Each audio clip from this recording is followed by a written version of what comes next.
A voyage of rediscovery. Welcome to the world of the Ferrari Portofino M, the evolution of the prancing horses 2 Plus GT Spider. Now, this is definitely a remarkable achievement. The Portofino M. The M here stands for the moniker Modificata, which in Ferrari, the nomenclature refers to cars that have gone extensive evolution with the performance, and this is something.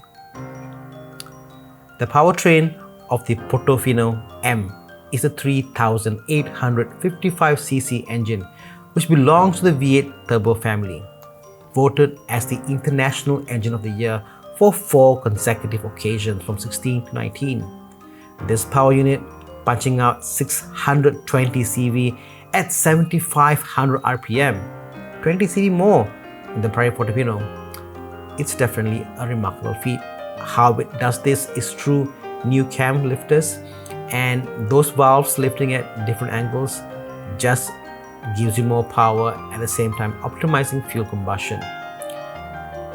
If that wasn't enough, they've actually added a speed sensor in the turbocharger, and by measuring the turbine revolution, they've actually maximized the revs by 5,000 more revolutions than before.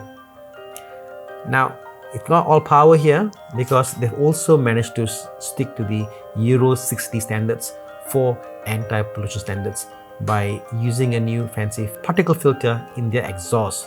Wow, what an exhaust! The 8-speed gearbox in this car, it's a different one than before, because the earlier Portofino came with 7-speed, and this also differs from the SF90 Stradale's 8-speed transmission. The fact it's got longer gears and it has a mechanical reverse gear.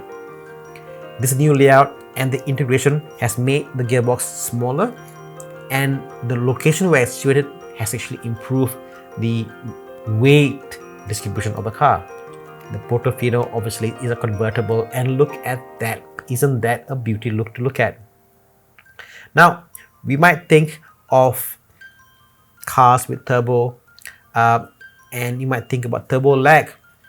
Well, this car has got zero turbo lag because they have made sure that throttle response is impeccable throughout all the rev ranges.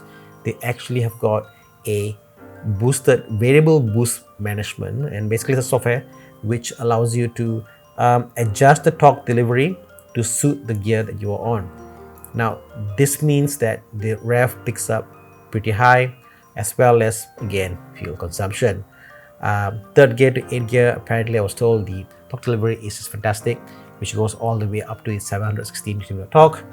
And by using longer gears in the higher gears, what they mean is it's not as twitchy, and it allows you for more cruising speed, which is better for the fuel, as well as keeping the emissions better for the environment. This 8th gear and this smoother transmission has made the car not only more fuel economy, but it suits the car, because this is meant to be a GT cruiser. 2+2, you got your small ones in the back, cruising down country roads, all those highways in KL. You know what? I could learn to live with this. Inside, you'll see a lot of attention to details. Leather all around. It is definitely much more luxurious than the typical Ferrari. The engine over here, as you can see, it's a piece of art meant to excite. The soundtrack, well, come and see yourself.